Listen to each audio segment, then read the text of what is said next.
شہادت امام حسین۔ یزیدی قوتیں آج بھی طاقتور ہیں، جن کے سامنے ڈٹ جانا ہی اہل بیت سے محبت کا اصل تقاضا ہے۔ سید الشہداء حضرت امام حسین 5 شعبان 4 ہجری کو مدینہ منورہ میں پیدا ہوئے۔ حضور صلی اللہ علیہ وآلہ وسلم نے آپ کا نام حسین رضی اللہ تعالیٰ عنہ اور شبیر رضی اللہ تعالیٰ عنہ رکھا۔ آپ کی کنیت ابو عبداللہ اور سبت رسول اللہ ہے۔ آپ کو بھی آپ کے بڑے بھائی امام حسن رضی اللہ تعالیٰ عنہ کی طرح جنتی نوجوانوں کا سردار بنایا گیا۔ آپ کو اپنے دونوں نواسوں سے بے حد محبت تھی۔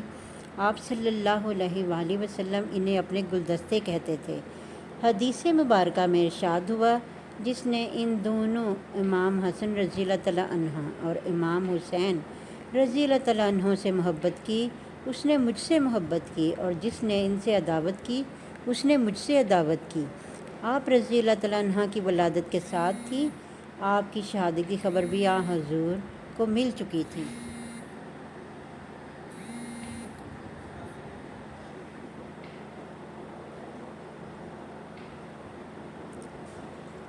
کہ آپ کے فرزند حسین رضی اللہ تعالیٰ عنہ زمین طف میں شہید کیے جائیں گے، اور یہ اس مقتل کی خاک ہے جہاں وہ شہید کیے جائیں گے۔ طف کوفہ کے قریب ایک مقام کا نام ہے جسے کربلا کہتے ہیں۔ اس طرح سب کو معلوم ہو گیا کہ آپ کا مشہد کربلا ہے۔ حضرت امام حسین رضی اللہ تعالیٰ عنہ بڑے ہوتے گئے، جذبہ جانثاری میں روز افزوں اضافہ ہوتا گیا۔ یہ شہادت کا کمال ہے کہ ایسا اعلان ہوا کہ اپنے پرائے سب جان گئے، مقام سے آگاہ ہو گئے، حق کا طالب مولا کی رضا کے آگے تسلیم خم کیے ہوئے ہیں۔ کبھی وحشت پریشانی اس کے قریب نہیں آئی، کبھی اس مصیبت سے خلاصی کی دعا نہیں کی۔ انتظار کی ساعتیں شوق سے گزارتا ہے۔ یزید بہت تند خو، فاسق، فاجر، شرابی، بدکار، ظالم، بے ادب، گستاخ اور بے دین تھا۔ اس نے تخت پر بیٹھتے ہی اطراف کے ممالک میں اپنی بیعت کے لیے مکتوب روانہ کیے۔ مدینہ منورہ کا عامل جب بیعت کے لیے حضرت امام حسین رضی اللہ تعالیٰ عنہ کی خدمت میں حاضر ہوا تو آپ رضی اللہ تعالیٰ عنہ نے اس کے فسق اور ظلم کی بنا پر بیعت سے انکار کر دیا۔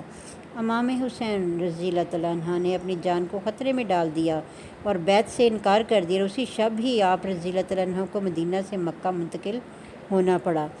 یہ واقعہ 4 شعبان 60 ہجری کا ہے۔ مدینہ طیبہ سے ہجرت کرنا آپ رضی اللہ تعالیٰ عنہ کے لیے نہایت ہی غم و اندوہ کا باعث تھا۔ یزید کی بیعت صرف اہل شام نے، جہاں وہ تخت نشین تھا، کی۔ اہل کوفہ حضرت امام حسین رضی اللہ تعالیٰ عنہ کو اپنے ہاں آنے کے لیے درخواستیں بھیجتے رہے، لیکن حضرت امام حسین رضی اللہ تعالیٰ عنہ نے صاف انکار کر دیا۔ یزید کی تخت نشینی کے بعد اہل عراق کی تمام جماعتوں نے متفق ہو کر اپنی نیاز مندی، عقیدت اور اخلاص کا اظہار کرتے ہوئے آپ رضی اللہ تعالیٰ عنہ پر اپنے جان و مال قربان کرنے کی تمنا کی، اور تمام فرقوں کی طرف سے تقریباً 150 کے قریب درخواستیں آپ کی خدمت اقدس میں پہنچیں۔ آپ رضی اللہ تعالیٰ عنہ نے کب تک اغماض برتتے، آخر کار آپ رضی اللہ تعالیٰ عنہ نے اپنے چچا زاد بھائی مسلم بن عقیل کو کوفہ کے حالات جاننے کے لیے روانہ کیا، اور کوفیوں کو لکھا کہ آپ لوگوں کی درخواست پر مسلم بن عقیل رضی اللہ تعالیٰ عنہ کو بھیج رہا ہوں۔ آپ کی نصرت و حمایت تم پر فرض ہے۔ اس سفر میں مسلم بن عقیل رضی اللہ تعالیٰ عنہ کے دونوں عمرے فرزند محمد رضی اللہ تعالیٰ عنہ اور ابراہیم رضی اللہ تعالیٰ عنہ بھی ان کے ہمراہ تھے۔ کوفہ پہنچ کر حضرت مسلم بن عقیل رضی اللہ تعالیٰ عنہ نے مختار بن عبید کے گھر قیام کیا۔ کوفیوں نے نہایت جوش و خروش اور محبت کا اظہار کیا، اور تقریباً 12,000 لوگوں نے آپ کے دست مبارک پر حضرت امام حسین رضی اللہ تعالیٰ عنہ کی بیعت کی۔ یہ جوش و جذبہ اور محبت دیکھ کر حضرت مسلم بن عقیل رضی اللہ تعالیٰ عنہ نے حضرت امام حسین رضی اللہ تعالیٰ عنہ کو یہاں کے حالات کی اطلاع دی کہ آپ جلد تشریف لے آئیں تاکہ حق کی تائید ہو۔ ان دنوں میں حکومت شام کی جانب سے نعمان بن بشیر کوفہ کے گورنر تھے۔ اس معاملے میں انہوں نے کسی قسم کی دست اندازی نہ کی۔ یزید حضرمی اور عمارہ بن ولید بن عقبہ نے یزید کو اطلاع دی کہ حضرت مسلم بن عقیل تشریف لائے ہیں، اور اہل کوفہ کے 1000 آدمی ان کے ہاتھ پر بیعت کر چکے ہیں، اور نعمان بن بشیر نے بھی ابھی تک ان کے خلاف کوئی کارروائی نہیں کی۔ یزید نے یہ اطلاع پاتے ہی نعمان بن بشیر کو معزول کر دیا، اور عبداللہ بن زیاد کو کوفہ روانہ کر دیا۔ عبداللہ بن زیاد بہت مکار تھا، وہ اپنی فوج کے ساتھ بصرہ سے روانہ ہوا۔ اس نے قادسیہ میں اپنی فوج کو چھوڑا اور خود حجازیوں کا لباس پہن کر مغرب اور عشاء کے درمیان اس راستے سے کوفے میں داخل ہوا جس راستے سے حجازی قافلے کوفے میں داخل ہوتے تھے۔ اس مکاری سے اس کا مقصد یہ تھا کہ اس وقت اہل کوفہ بہت جوش میں ہیں اور کوفے میں اس طریقے سے داخل ہونا چاہتے ہیں کہ وہ پہچان نہ سکے، اور یہی کچھ ہوا۔ جب وہ کوفہ میں داخل ہوا تو لوگوں نے یہی سمجھا کہ حضرت امام حسین رضی اللہ تعالیٰ عنہ کوفے میں تشریف لائے ہیں۔ شب کی تاریکی میں وہ نعرہ ہائے مستانہ بلند کرتے مرحبا کہتے ہوئے اس کے گرد جمع ہو گئے۔ یہ مردود چلتا تو رہا لیکن مصلحت سے خاموشی سے اختیار کیے رہا کہ اس کا فریب نہ کھل جائے۔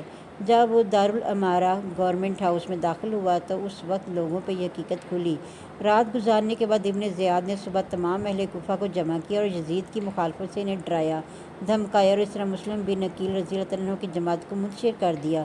حضرت مسلم بن عقیل رضی اللہ تعالیٰ عنہ نے بانی بن غزوہ کے مکان میں اقامت فرمائی۔ ابن زیاد نے محمد بن اشعث کو ایک دستہ فوج بھیج کر اس کو قید کروا لیا اور اس کوفے کے عمائدین کو بھی قلعہ میں بند کر دیا۔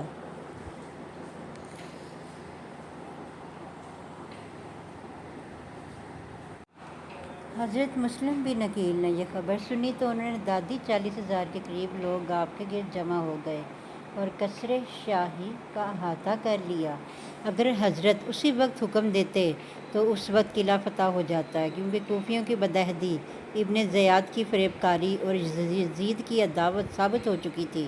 پھر بھی آپ رضی اللہ تعالیٰ عنہ نے لشکر کو حملے کا حکم نہ دیا کہ مسلمانوں کی خون ریزی نہ ہو سکے اور گفتگو سے صلح کی کوئی صورت نکل آئے۔ دشمن نے اس کا فائدہ اٹھایا اور قلعہ میں قید روسا کو اس بات پر مجبور کیا کہ وہ اپنے رشتہ داروں کو مسلم بن عقیل رضی اللہ تعالیٰ عنہ کی حمایت سے باز رکھیں، اور ایسا ہی ہوا۔ حضرت مسلم بن عقیل رضی اللہ تعالیٰ عنہ کا لشکر منتشر ہوتے ہوئے مغرب کی نماز کے بعد کوئی بھی ان کے ساتھ باقی نہ تھا۔ اس مسافت میں وہ تنہا رہ گئے۔ توا نامی ایک عورت نے اس لیے آپ کو اپنے گھر میں فروکش کیا، لیکن اس کے بیٹے نے کوتوال شہر محمد ابن اشعث کو خبر کر دی۔ وہ مکاری سے ان کو مصالحت کے بہانے عبیداللہ بن زیاد کے پاس لے کر روانہ ہوا۔ تیغ زن دروازے کے دونوں پہلو میں چھپے ہوئے تھے۔ جو ہی وہ دروازے میں داخل ہوئے، تلواروں کے وار سے بنی ہاشم کے مظلوم مسافر کو شہید کر دیا گیا اور ساتھ ہی ان کے دونوں صاحبزادوں کو بھی تیغ ستم سے شہید کر دیا گیا۔ اسی روز مکہ سے حضرت امام حسین رضی اللہ تعالیٰ عنہ کوفہ کی طرف روانہ ہوئے۔ صحابہ کرام اس سفر کو ملتوی کرنے کے لیے اصرار کرتے رہے، مگر کوفیوں کی درخواست کو رد کرنا اور ان کی دل شکنی کرنا آپ رضی اللہ تعالیٰ عنہ کو گوارا نہ ہوا، اور حضرت امام عالی مقام نے 3 ذی الحجہ 60 ہجری کو اپنے اہل بیت، موالی و خدام، کل بہتر نفوس کے ہمراہ عراق کا سفر اختیار کیا۔ آپ نالیہ میں تھے کہ آپ کو کوفیوں کی بدعہدی اور حضرت مسلم بن عقیل رضی اللہ تعالیٰ عنہ کی شہادت کی خبر ملی، تو اس وقت بنو عقیل نے جوش میں آ کر کہا، خدا کی قسم، ہم سرزمین کوفہ کو اس وقت تک نہ چھوڑیں گے جب تک اپنے بھائی مسلم کے خون کا بدلہ نہ لے لیں گے۔ یہ سن کر امام حسین رضی اللہ تعالیٰ عنہ نے واپسی کا ارادہ ترک کر کے سفر جاری رکھا۔ جب کوفہ 2 منزل رہ گیا تو یہاں ہر بن زید ریاحی 1000 مسلم مسلح افواج کے ساتھ آپ کو گرفتار کرنے کے لیے بھیج دیا گیا۔ ظہر کے وقت آپ رضی اللہ تعالیٰ نے اذان کا حکم دیا۔ نماز کے بعد آپ رضی اللہ تعالیٰ دستہ حر کے سامنے تشریف لے گئے اور فرمایا، اے لوگو، میں تم لوگوں سے معذرت کرتا ہوں، لیکن میں خود یہاں نہیں آیا ہوں، بلکہ میرے پاس تمہارے خطوط اور قاصد پہنچے ہیں کہ ہمارا کوئی امام نہیں۔ آپ آئے، ممکن ہے کہ آپ کے ذریعے اللہ تعالیٰ ہمیں راہ ہدایت پر لگا دے۔ اگر تم لوگ اپنے عہد اور بیت پر قائم ہو تو میں تمہارے شہر میں داخل ہوں گا، ورنہ یہیں سے واپس چلا جاؤں گا۔ حر کے دل میں خاندان نبوت اہل بیت کی عظمت ضرور تھی، مگر وہ بن زیاد کے حکم کے ہاتھوں مجبور تھا، جس کی وجہ سے وہ اپنی بات پر اڑا رہا، یہاں تک کہ حضرت امام حسین رضی اللہ تعالیٰ عنہ کو کوفہ کی راہ سے ہٹا کر کربلا میں نزول فرمانا پڑا۔ یہ محرم 61 ہجری کی دوسری تاریخ تھی۔ آپ رضی اللہ تعالیٰ نے اس مقام کا نام دریافت کیا تو معلوم ہوا کہ اس مقام کو کربلا کہتے ہیں۔ ابھی خیمہ زن ہی ہوئے تھے کہ حضرت امام حسین رضی اللہ تعالیٰ عنہ کی خدمت میں ابن زیاد کا مکتوب پہنچا، جس میں یزید کی بیعت کی طلب کی گئی۔ آپ رضی اللہ تعالیٰ نے قاصد کو جواب دیا، میرے پاس اس خط کا کوئی جواب نہیں۔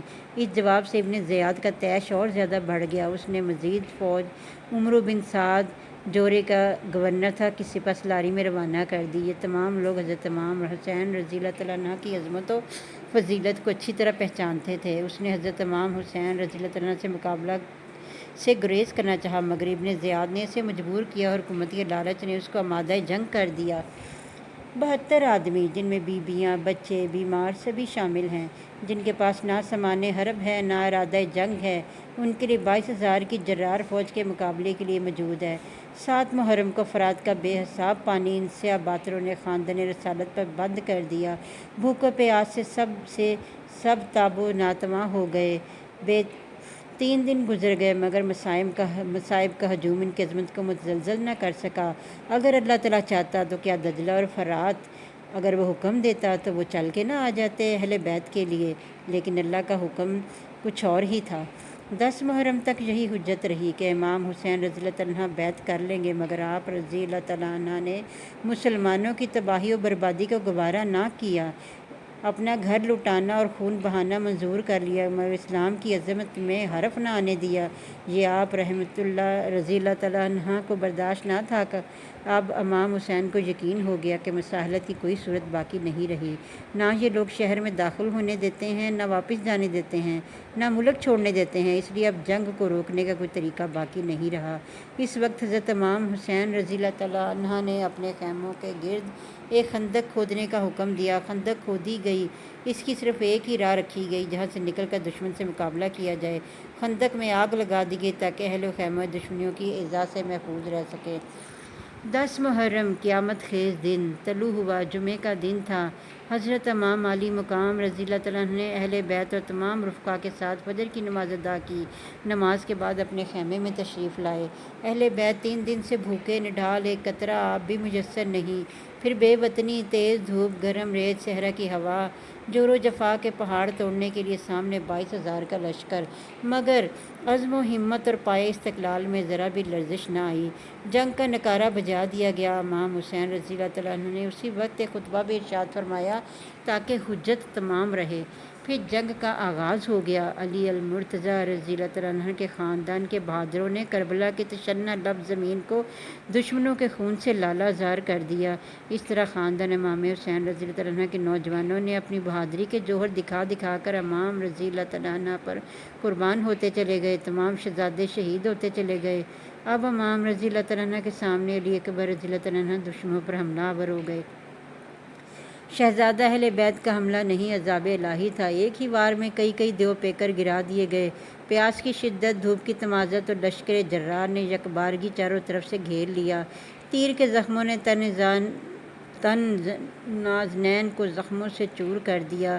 حضرت امام حسین رضی اللہ تعالیٰ عنہ میدان میں جا پہنچے اور ان کو خیمہ میں لے آئے، ان کا سر گود میں لیا، فرمایا آسمان کے دروازے کھلے ہیں، بہشتیں حوریں شربت کے جام لیے انتظار کریں، یہ کہا اور جان آفریں کے سپرد کر دی۔ اہل بیت کے قافلے میں سناٹا چھا گیا۔ پھر امام حسین رضی اللہ تعالیٰ عنہ مارکہ جنگ و جدل کے لیے تیار ہوئے۔ امامہ رسول خدا صلی اللہ علیہ وآلہ وسلم سر پر باندھا، مصری قبا پہنی، امیر حمزہ رضی اللہ تعالیٰ عنہ کی سپر پشت پر رکھی، حیدر کرار رضی اللہ تعالیٰ عنہ کی تلوار حمائل کی اور گھوڑے پر سوار ہوئے۔ رضائے الہی پر صابر و شاکر سب کو سپرد خدا کر کے میدان کی طرف رخ کیا۔ ایک بار پھر تمام حجت کیا مگر بے سود۔ ایک ایک مقابل آیا، امام نے تیغ خون آشام نے سب کا کام تمام کر دیا۔ زمین کربلا کوفہ کے بہادروں اور صف شکنوں کے خون سے سیراب ہو گئی، لاشوں کے انبار لگ گئے، لشکر میں شور مچ گیا، ہزاروں نوجوان دوڑ پڑے، حضرت امام حسین رضی اللہ تعالیٰ عنہ کو گھیر کر تیر برسانا شروع کر دیے۔ گھوڑا زخمی ہو گیا، ہر طرف سے تیر آ رہے تھے، تن ناز پرور تیروں کے نشانے پر ہے، نورانی جسم لہو لہان ہے۔ ایک تیر پیشانی اقدس پر لگا جو حضور صلی اللہ علیہ وسلم کی بوسہ گاہ تھی۔ حضرت رضی اللہ تعالیٰ عنہ کو چکر آ گیا، نورانی پیکر خون میں نہا گیا اور آپ رضی اللہ تعالیٰ عنہ شہید ہو کر زمین پر گر پڑے۔ ہولی ابن زید نے بڑھ کر سر اقدس کو تن مبارک سے جدا کر دیا۔ روایت ہے جب امام حسین رضی اللہ تعالیٰ عنہ شہید کیے گئے تو آسمان سے خون برس پڑا، اور اس روز بیت المقدس سے جو پتھر اٹھایا جاتا تھا اس کے نیچے تازہ خون پایا جاتا تھا۔ شہادت کے روز اندھیرا ہو گیا اور 3 روز مکمل اندھیرا رہا۔ امام حسین رضی اللہ تعالیٰ عنہ نے حق پر ثابت قدم رہتے ہوئے کس طرح فسق و فجور کا مقابلہ کی آنے والی نسلوں کے لیے عزم و ہمت کی بے نظار مسائل قائم کر دی۔ آپ رضی اللہ تعالیٰ عنہ نے آپ پر آنے والے مصائب کو سن کر چند آنسو بہا لینے سے امام پاک رضی اللہ عنہ کی روح خوش نہیں ہوگی، اور نہ ہی امام رضی اللہ عنہ کی بارگاہ اقدس میں سعادت و قبولیت حاصل ہوگی۔ اگر واقعی امام پاک رضی اللہ عنہ سے سچی محبت ہے تو امام رضی اللہ عنہ کی پیروی کرتے ہوئے حق و صداقت کے پرچم کو بلند کرے، اور جس عظیم مقصد کے لیے امام حسین رضی اللہ عنہ نے اپنا گھر بار، جان، آل اولاد سب کچھ قربان کیا، اس کو اپنا مقصد اولین بنا لیں۔ آج ہم اس مردہ یزید پر لعنتیں بھیجتے ہیں مگر زندہ یزیدوں کی پوجا کرتے ہیں۔ آج بھی مارکہ کربلا عراق، ایران، فلسطین، افغانستان میں برپا ہے۔ امام حسین رضی اللہ عنہ کے کرب و بلا کے میدان میں خون سے نہا رہے ہیں، ذرات اکناف عالم میں بکھر چکے ہیں، اور مظلوم، مجبور، مقہور قوموں کے دلوں میں ولولہ اور جذبہ برس رہا ہے۔ اگر امام حسین رضی اللہ عنہ میدان کرب و بلا میں عظیم قربانی نہ دیتے تو آج ہر محلے، گلی، گاؤں اور شہر میں یزید مظلوموں کو جینے نہ دیتے۔